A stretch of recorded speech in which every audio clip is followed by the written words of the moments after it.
Welcome to flavours of home made. ఎలా ఉన్నారు మీరందరూ? ఇవాళ మనం తయారు చేసుకోబోయే స్నాక్ ఆనియన్ పకోడీ. కరకరలాడే ఆనియన్ పకోడీ గుర్తుకు రాగానే మంచి టీతో పాటు స్నాక్గా యమ్మీ యమ్మీ ఆనియన్ పకోడీ ఉంటే ఎంత బాగుంటుంది అనిపిస్తుంది కదా.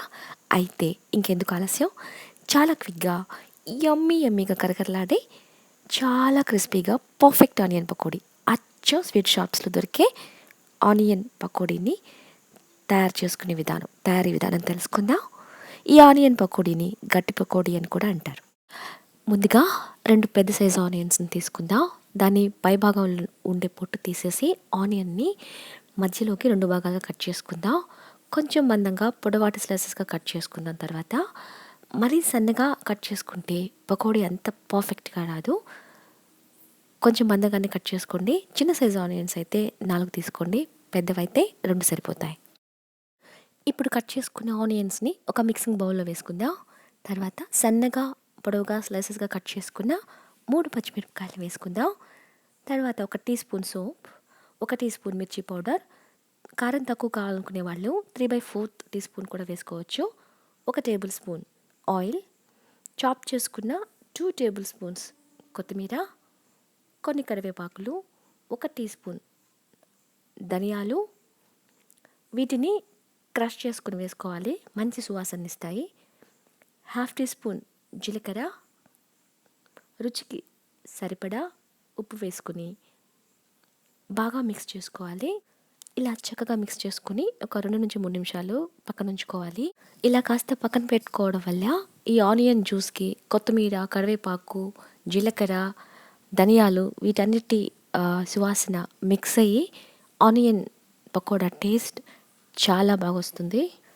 ఆ తర్వాత ఇందులో 1/2 కప్పు శనగపిండి, 1/4 కప్ బియ్యపిండి వేసుకొని చక్కగా మిక్స్ చేసుకోవాలి. శనగపిండి, బియ్యపిండి ఆనియన్స్కి చక్కగా కోట్ అయ్యే విధంగా కలుపుకోవాలి. అందువల్ల చేత్తో పిండి అంతా ఆనియన్స్తో మిక్స్ అయ్యే విధంగా కలుపుకుందాం. శనగపిండి, బియ్యపిండి, స్పైసెస్, ఆనియన్స్ అన్నీ చక్కగా మిక్స్ అయిన తర్వాత కాస్త గట్టిగా ఒత్తిడిస్తూ ఆనియన్స్కి పిండి చక్కగా కోట్ అయ్యే విధంగా కలపాలి. ఆనియన్స్ని స్క్వీజ్ చేసుకుంటూ కలిపితే పిండి చక్కగా కోట్ అవుతుంది. ఈ మిశ్రమం ఇంకా కాస్త పొడి పొడిగానే ఉంది కదా, ఈ మిశ్రమానికి కాస్త వాటర్ కొంచెం చిలకరించి మిక్స్ చేయాల్సి ఉంటుంది. వాటర్ని ఎక్కువగా యాడ్ చేయకూడదు. దీనిలా మిక్స్ చేసి కాస్త పక్కన పెట్టుకుందాం. ఫ్రై చేయడానికి ఆయిల్ కాగిన తర్వాత ఫ్రై చేయడానికి కొంచెం ముందుగా వాటర్ని చిలకరించుకుని మిక్స్ చేసుకుని ఆయిల్లో వేసుకుని ఫ్రై చేసుకుందాం.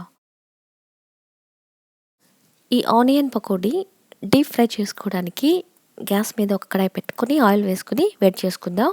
ఈ ఆయిల్ వేడయ్యేలోపు మిక్స్ చేసి పక్కన పెట్టుకున్న ఆనియన్, బియ్యపిండి, శనగపిండి మిశ్రమానికి కాస్త వాటర్ చిలకరించుకొని మిక్స్ చేసుకుని ఆయిల్లో వేసుకుని డీప్ ఫ్రై చేసుకుందాం. ఇక్కడ మిక్స్ చేసుకోవడానికి దగ్గరగా 1 టేబుల్ స్పూన్ వాటర్ అయితే సరిపోతుంది.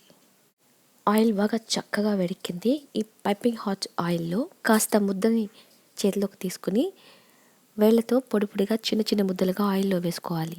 మరీ పెద్ద ముద్దలుగా కాకుండా, మరీ పొడిగా కాకుండా చిన్న సైజు ముద్దలుగా వేసుకోవాలి. మీడియం ఫ్లేమ్లో ఈ ఆనియన్ పకోడీని క్రిస్పీనెస్ వచ్చే వరకు వేపుకోవాలి. ఈ ఆనియన్ పకోడీ వేగడానికి చాలా ఎక్కువ టైం ఏం తీసుకోదు, తొందరగానే వేగిపోతుంది. ఆయిల్లో మరీ పూర్తిగా ఫ్రై అయ్యే వరకు ఉంచకుండా 95% ఫ్రై అవ్వగానే తీసేసుకోవాలి, లేదంటే ఆనియన్స్ మాడిపోతాయి. ఇలా చూసారా, ఇక్కడ మన ఆనియన్ పకోడీ ఫ్రై అయ్యి మంచి కలర్లోకి వచ్చి చక్కగా 95% వరకు వేగిపోయింది. సో ఇప్పుడు వీటిని తీసి వేరొక ప్లేట్లో ట్రాన్స్ఫర్ చేసుకుందాం. వేడి క్రిస్పీ పకోడీ రెడీ అయిపోయింది. ఈ ఆనియన్ పకోడీని, గట్టి పకోడీని ఆయిల్ నుంచి బయటకు తీసిన వెంటనే మూత పెట్టకుండా చల్లారనివ్వండి. అంతే, మన కరకరలాడే ఆనియన్ పకోడీ, స్వీట్ షాప్లో దొరికే గట్టి పకోడీ తయారైపోయింది. ఇంకొక రెసిపీతో మీ ముందుంటాను. అంతవరకు ఉంటాను మరి.